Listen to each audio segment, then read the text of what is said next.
Hello and welcome to Psychology School. I'm Ankita Mishra and today we are going to discuss about the most relevant topic, kinds of self, as well as the cognitive and behavioral aspects of self. This is the second video of the second chapter of psychology of class 12 CBSE series. For practice questions, notes and PDF, you can follow me on Telegram. So, in the previous lecture, we have discussed about self. And now our topic is self as a subject and self as an object. Now, self can be understood as a subject as well as an object. And if you are familiar with these terms, subject and object, you can easily understand this topic. Now, what does this subject mean? Subject means who does something or the doer or actor.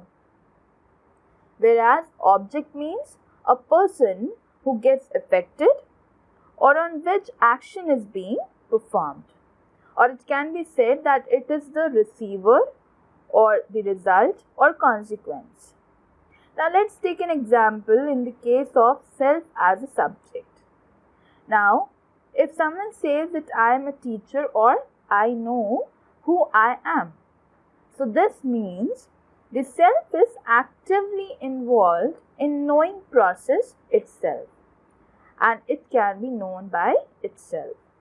Whereas in the case of self as an object, you can say that I am worried because of you. So this means here self is affected by the another person and it is aware of its feelings because of the another person. Now you can say that as an object, the self gets observed and comes to be known by others. So these are the two important aspects of self which should be kept in mind while understanding the self. Now moving on to the another topic, that is kinds of self. As you can see in this picture, there are three kinds of self: biological self, personal self and social self.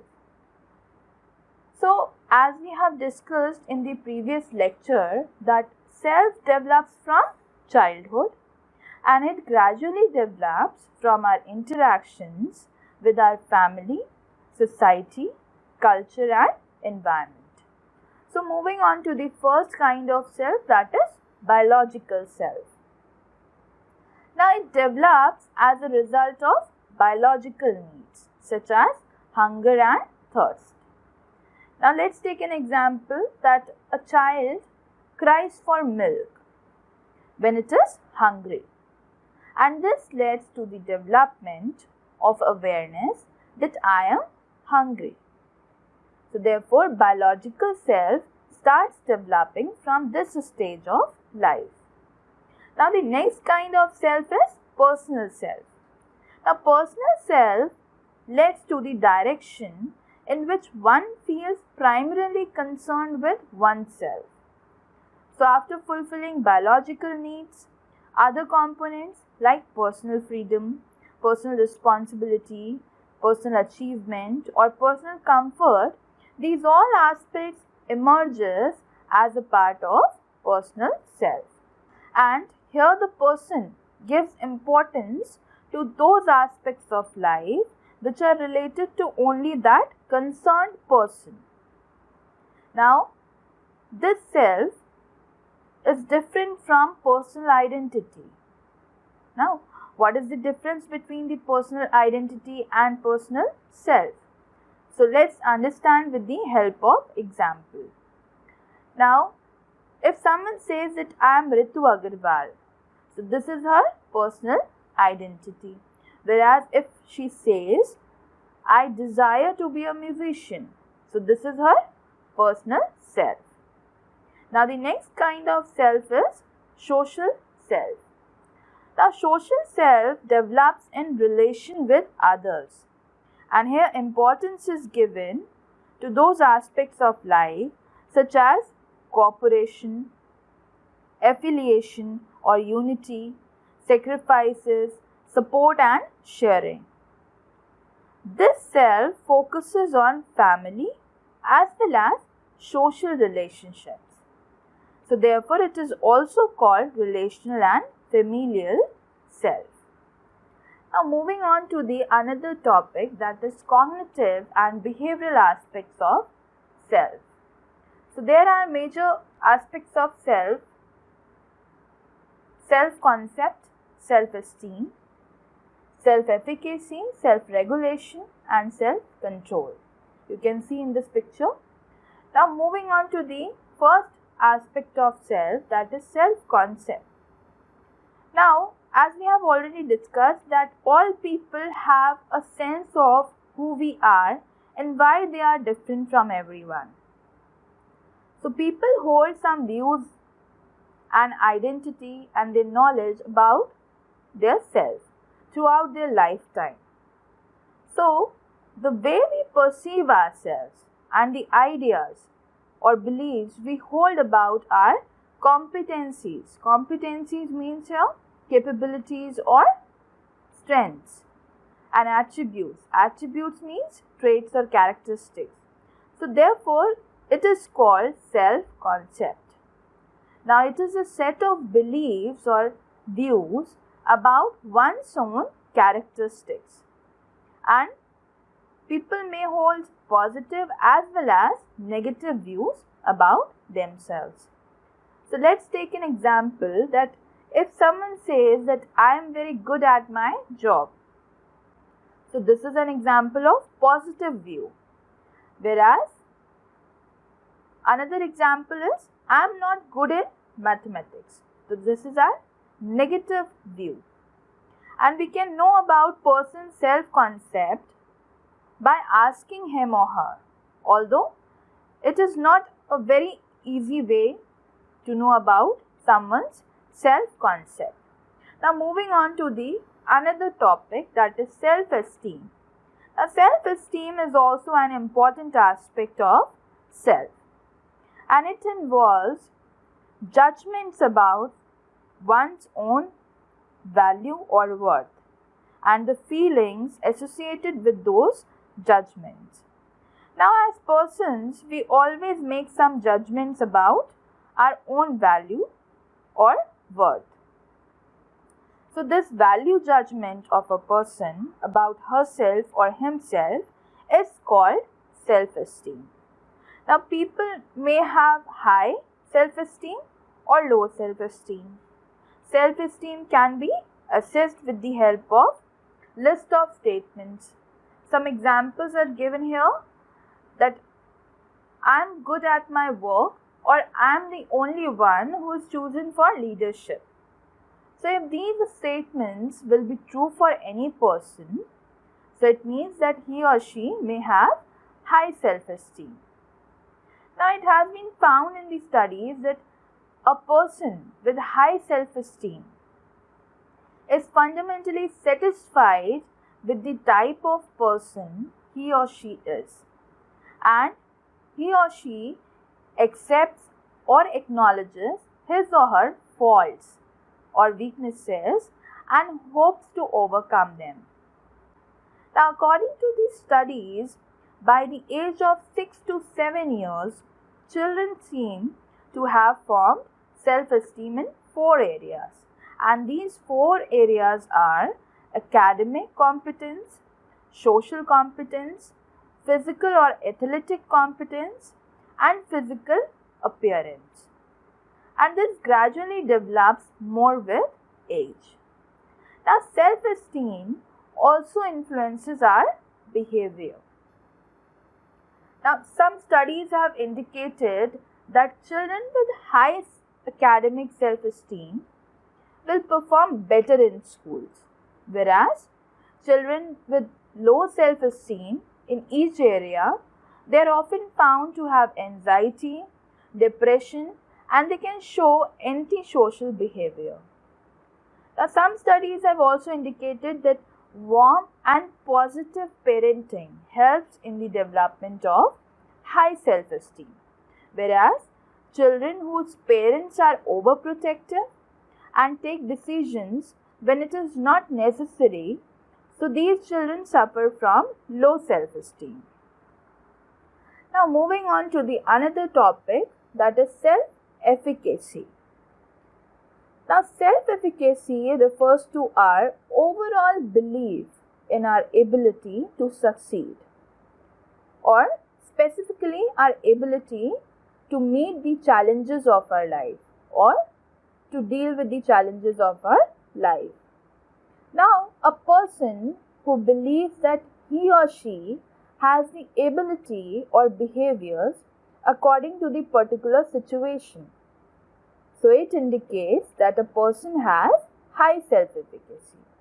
Whereas a person who doesn't believe this, it indicates that a person has low self-efficacy.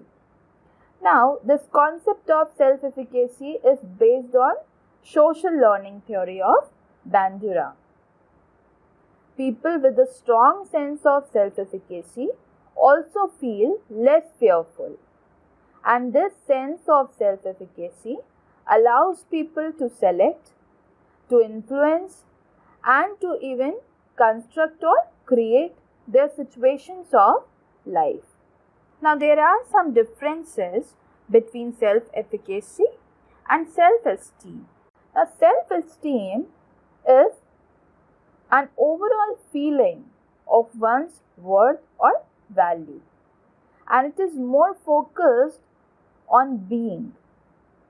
Let's take an example, that feeling that you are perfectly acceptable as you are, whereas in self-efficacy there is more focus on doing. So, example, feeling that you are up to a challenge. So, self-esteem is more focused on feeling, whereas self-efficacy is more focused on doing. Now, the next topic is self-regulation, and it is also an important aspect of self. Now, self-regulation refers to our ability to organize and monitor our own self or our behavior. Now, it is more a strategy or planning for achieving one's goals and includes self-generated thoughts or feelings and actions that are systematically designed to achieve goals of our life. Now, let's take an example, that people who are able to change their behavior according to the demands of their environment, they are high on self-monitoring. Now, moving on to the another aspect of self, that is self-control. Now, it involves to delay or to defer the satisfaction of certain needs, and it also plays an important role in the fulfillment of long-term goals. So, example here given, that in our Indian cultural tradition, there are some rules or customs like fasting in Vrat and Rosa. So, it is helpful in developing self-control. Now, self-control can be developed through various psychological techniques like observation of one's own behavior, self-instruction, and self-reinforcement. So, the first technique is through observation of one's own behavior. We can collect the necessary information about ourselves, and we can change or improve some aspects of our self.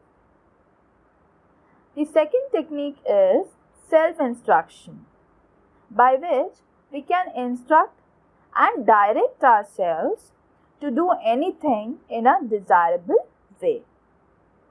The third technique is self-reinforcement, by which we can reward ourselves or praise ourselves for a pleasant result.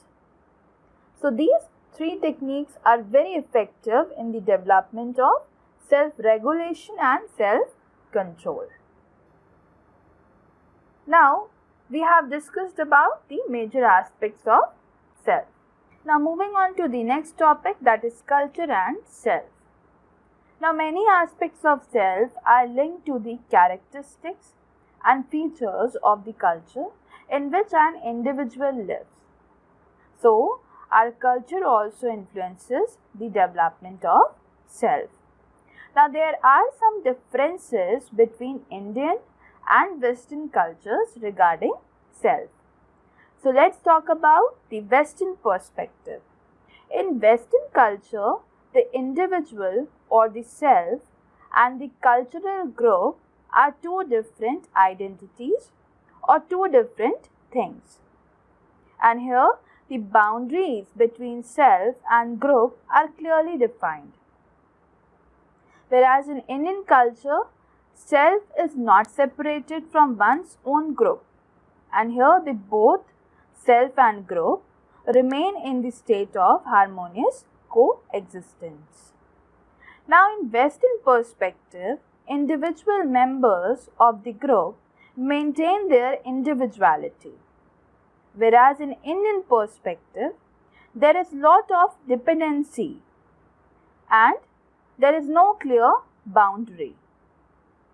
So, Western culture is individualistic and Indian culture is collectivistic.